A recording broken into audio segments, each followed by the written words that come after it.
Hello guys, how are you. मुझे लगता है आप सब लोग ठीक होंगे। ठीक है, अब आज हम लोग पढ़ेंगे बायोमैकेनिक्स। बायोमैकेनिक्स में क्या पढ़ेंगे हम लोग? Starting position. हम लोग पढ़ेंगे स्टार्टिंग पोजीशन। स्टार्टिंग पोजीशन क्या होता है? जब हम किसी भी पोजीशन को, कोई भी पोजीशन है उसको जब हम स्टार्ट करने वाले हैं पोस्चर को, तो वो क्या होता है? Starting position. ये दो टाइप के होते हैं, एक्टिव और पैसिव। ठीक है, तो क्या होता है, चलो पहले स्टार्टिंग पोजीशन देखते हैं क्या होता है।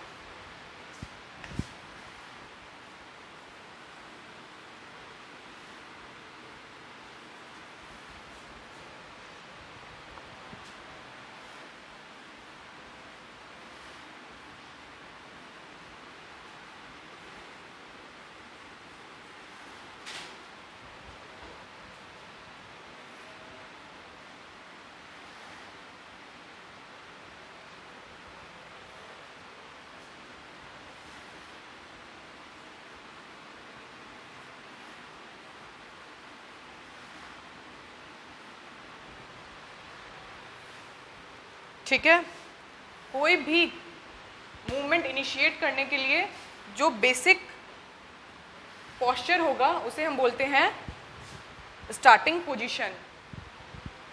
तो हम लोग के 5 फंडामेंटल स्टार्टिंग पोजीशन होते हैं। कौन कौन से? स्टैंडिंग, नीलिंग, सिटिंग, और कितने हो गए? 3, और चौथा लाइंग और हैंगिंग।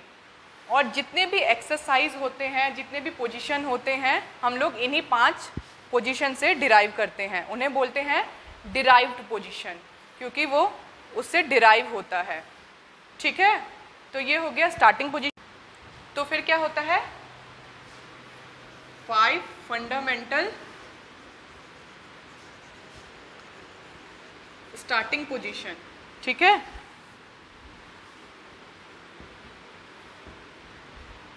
कौन कौन से हो गए? सबसे पहला क्या बताया मैंने? स्टैंडिंग। दूसरा नीलिंग।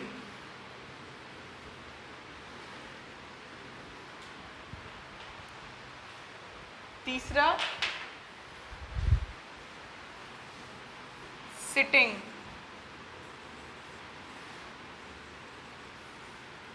चौथा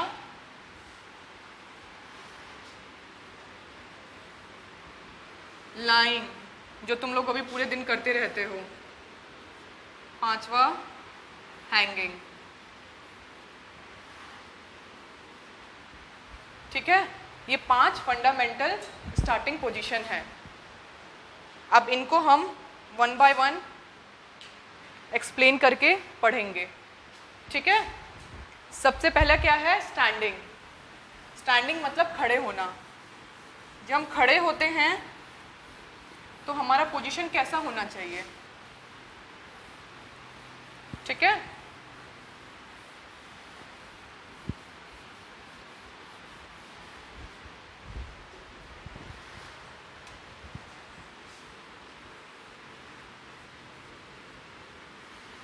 स्टैंडिंग। जब हम खड़े होते हैं तो क्या होता है? ये सबसे ज़्यादा अनस्टेबल पोजीशन है।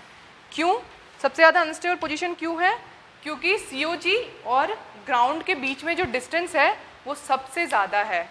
तो जितने भी पोजीशंस हैं उनमें सबसे ज़्यादा क्या है? स्टैंडिंग अनस्टेबल पोजीशन है। और इसका रीज़न क्या है अनस्टेबल होने का? क्योंकि जो इसका बेस ऑफ सपोर्ट है वो बहुत छोटा है। उतने छोटे बेस ऑफ सपोर्ट पे पूरे बॉडी को इक्विलिब्रियम में मेंटेन करना होता है। तो इसलिए ये क्या है? सबसे ज़्यादा अनस्टेबल पोजीशन। ठीक है,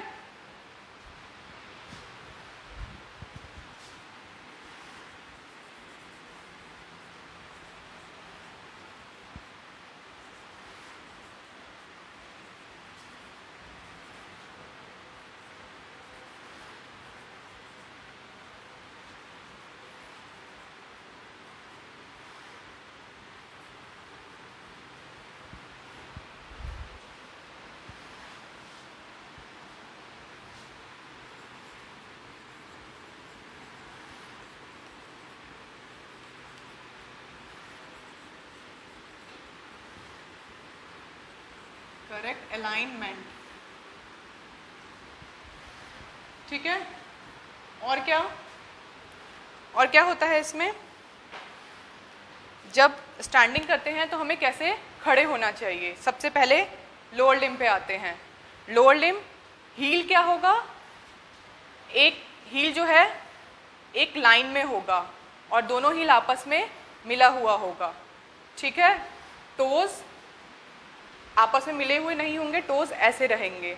कितने डिग्री का एंगल बनाना चाहिए, 45 डिग्री से कम का एंगल होना चाहिए इन दोनों के बीच में। ठीक है, ये तो हो गया हील का और टोज का। अब थोड़ा सा हम उससे ऊपर आते हैं। उससे ऊपर आएंगे तो क्या होगा, नीज। नीज कैसा होना चाहिए, नीज जो है वो एक्सटेंडेड होना चाहिए। ठीक है, और टुगेदर होना चाहिए। नीज जो है आपस में एक साथ होने चाहिए और एक्सटेंडेड होना चाहिए। हिप कैसा होना चाहिए, हिप एक्सटेंडेड होना चाहिए। ठीक है, अब आते हैं स्पाइन पे। स्पाइन कैसा होना चाहिए, स्पाइन भी पूरा एक्सटेंडेड होना चाहिए।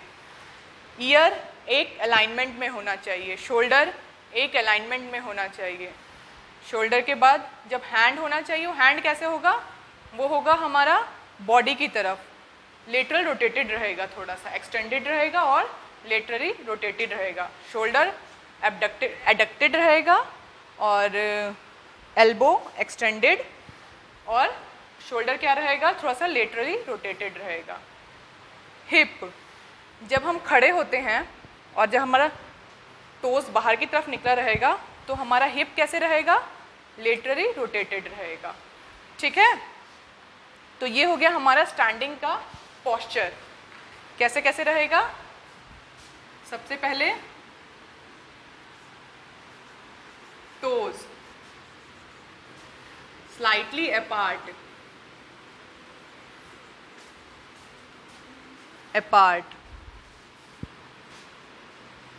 heels together and साथ में रहेगा और क्या रहेगा,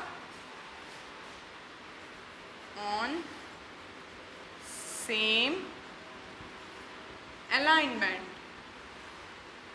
ठीक है, जब हील हम स्टैंडिंग के दो पोजीशन हो सकते हैं। एक तो हो सकता है हील एकदम ऐसे चिपका रहे, लेकिन ये हम बहुत देर तक ऐसे पोस्चर में नहीं रह सकते हैं। तो अगर हम लोग थोड़ा सा बेस ऑफ सपोर्ट को बढ़ा दें, हील के बीच में गैप कर दें, तो वो भी हमारा स्टैंडिंग पोजीशन में ही आएगा। ठीक है, वो भी, उसे भी हम लोग कैलकुलेट कर सकते हैं स्टैंडिंग पोजीशन में। तो हमारा हो गया टोज, हो गया हील, हो गया। अब उसके बाद हम लोगों ने क्या पढ़ा था, नीज। नीज क्या होगा, एक्सटेंडेड होगा, एक्सटेंडेड होगा और क्या होगा, टुगेदर। नीज जो है आपस में एक साथ रहेगा। लेकिन जब हम लोग हील के बीच में डिस्टेंस करेंगे तो नीज के बीच में डिस्टेंस अपने आप आ जाएगा। ठीक है, तो इसमें घबराने का नहीं है। अब क्या है, हिप। हिप कैसा होगा, एक्सटेंडेड। जब हम खड़े होते हैं तो हमारा हिप एक्सटेंडेड रहता है ना, और थोड़ा सा जब हम एंगल बनाएंगे तो वो रहेगा, हिप लेटरल रोटेशन में चला जाएगा थोड़ा सा, तो कैसा रहेगा, लेटरली रोटेटेड। ठीक है, ये हो गया हिप तक। अब आता है स्पाइन।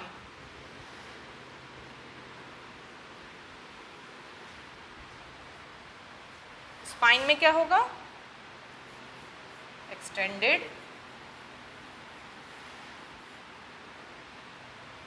स्पाइन एक्सटेंडेड तो रहेगा, ठीक है, लेकिन लंबर पे और सर्वाइकल पे हमारे क्या होते हैं, फ्लेक्सर्स भी काम करते हैं। ठीक है, थोड़ा सा फ्लेक्शन भी होता है, लेकिन फिर भी एक्सटेंडेड जितना हो सकेगा वो अपना एक्सटेंशन को मेंटेन रखेगा। ठीक है,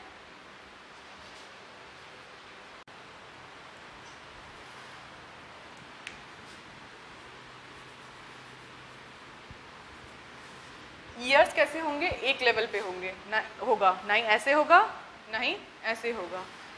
ईयर क्या होगा, सेम लेवल। आईज कैसे होगा? Looking forward. ठीक है, ईयर हो गया, आईज हो गया, माउथ क्या होगा? क्लोज्ड।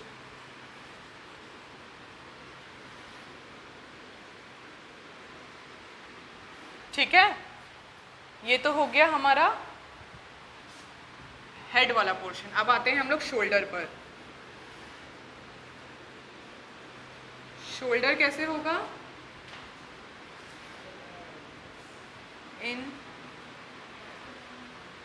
सेम लाइन पे होगा, सेम लाइन डाउन, और क्या होगा? थोड़ा सा रिट्रैक्टेड होगा। जो हमारा नॉर्मल पोस्चर होता है उसमें क्या होता है? शोल्डर थोड़ा सा रिट्रैक्टेड होता है, प्रोट्रैक्टेड नहीं होता ना, रिट्रैक्टेड होगा। क्या होगा? रिट्रैक्टेड। रिट्रैक्टेड। ठीक है, अब आया हमारा शोल्डर हो गया, माउथ हो गया, अब आया एल्बो। एल्बो, एल्बो क्या होगा हमारा? एक्सटेंडेड।